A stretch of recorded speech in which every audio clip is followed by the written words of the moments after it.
बिटिसिनिफ्राय लाख लाख थाखा गारनानै प्राग सिने एवार्ड खुंदोंमोन। बे प्राग सिने एवार्ड खुंनायाव मा लाब जादों, नलेज फेस्टिभेल खुंनानै मा लाब जादों बेखौ बिक्रम दैमारिनि मेलेमा सौहानाय नङा। थुनलाइनि गेजेरजों बर'खौ बुहुमाव फोसावनो नागिरदों। ISPL दुरान काप खुंनानै मा लाब जादों। जों नुबाय दायो बिटिआर सरकारा जिहेतु सिनेमा हल लुफुंनो थाखाय खुंथा गायसनदों गसाइगावआव दाखालिबावै माने खाम्फाखौ सिनायमोनिफ्राव माने सिफायना खालामबाय, मा बुंनो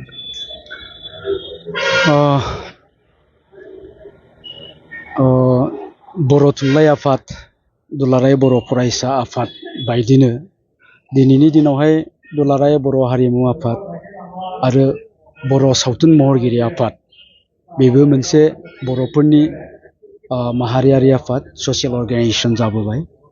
मानोना दुलाराय बर' हारिमु आफादा जोनोम जानायनिफ्रायनो हारिखौ गोजौआव लांनांगौनि थाखाय हारिमुनि बिथिङाव गोबां खामानि मावबोबाय थादों।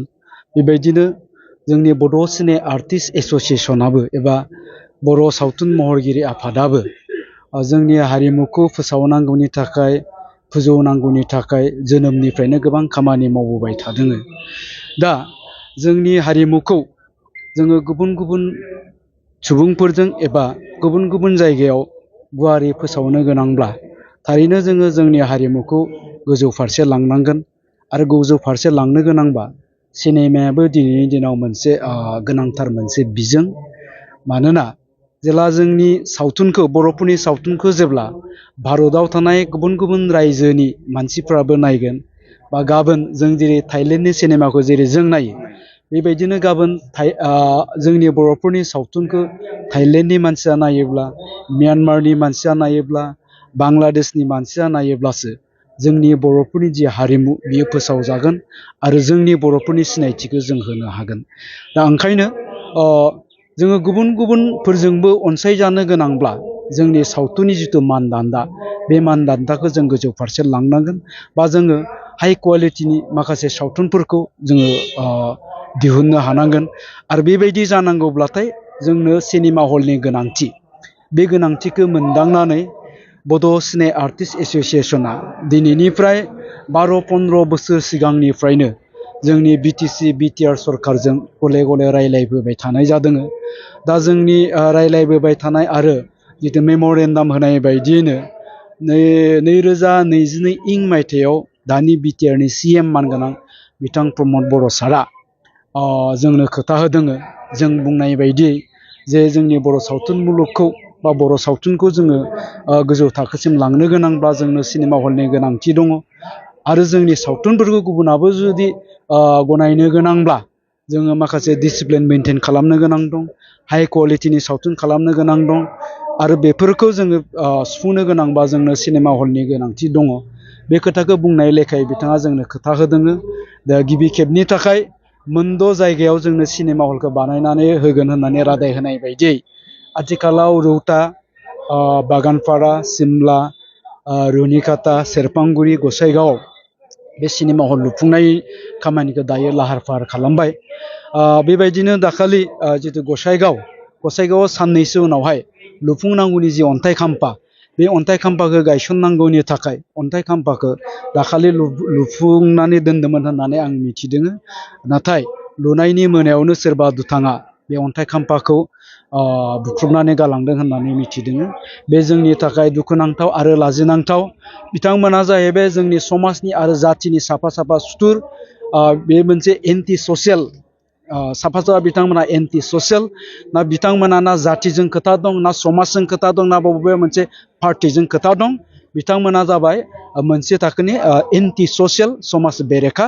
दा बेखायनो बिथांमोनखौ जोङो सोंखारिगोन आरो दायनिगिरिखौ थाबैनो हमनो हागोन होननानै आङो आसा खालामदों। जों नुबाय ससियेल मिडियायाव दायो बिक्रम दैमारि मुंनि सासे सुबुङा बिटिआर सरकार जिहेतु नलेज फेस्टिभेल खुंबाय, ISPL खुंबाय, दुरान काप खुंदों, बेजों जेबो मुलाम्फा जायाखै, फैसाल'सो माने खरसा खालामदों होननानै मा बुङो? सोर बिक्रम? बिक्रम दैमारि थिखादारफोरनि लिडार।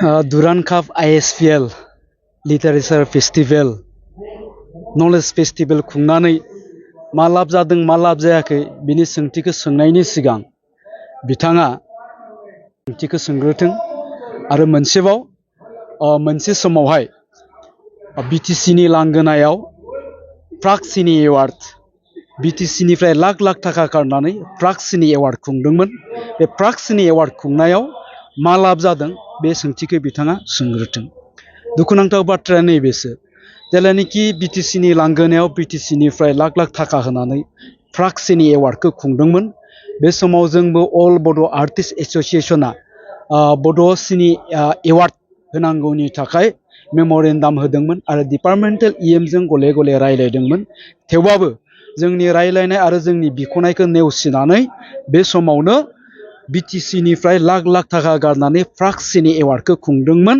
बे प्राग सिनि एवार्ड खुंनायाव बिटिसिनि सोर आर्टिस्टफ्रा बिटिसिनि सोर रायजो राजाफ्रा लाब जाखो बे सोंथिखौ बिथां बिक्रम दैमारिया सोंग्रोथों जे नलेज फेस्टिभेल खुंनानै मा लाब जादों बेखौ बिक्रम दैमारिनि मेलेमा सौहानाय नङा नलेज फेस्टिभेल खुंनानै मा लाब जादों बेखौ जोंनि इयुन जोलै फरायसाफोर जायफ्रा दा गियान बुथुमबाय दं बिथांमोनासो बुजिगोन बिथांमोनासो मिथिनो हागोन दा लिटारेचार फेस्टिभेल खुंनानै मा लाब जादों बेखौ बिक्रम दैमारिनि खर'आ मोनहास'गोन जायफ्रा थुनलाइनि गेजेरजों जोंनि हारिखौ गोजौआव दिखांनो नागिरदों थुनलाइनि गेजेरजों बर'खौ बुहुमाव फोसावनो नागिरदों बिथांमोनासो बुजिनो हागोन ISPL दुरान काप खुंनानै मा लाब जादों बेखौ बिथांनि खर'आ मोनहास'नाय नङा मोनहास'गोन जायफोर लाइमोनफ्रा दिनै गेलेनायनि गेजेरजों फुटबलनि गेजेरजों गावखौनो गायसननो नागिरदों आरो गावखौनो साफा साफा नेशनेल इन्टारनेशनेल लेभेलनि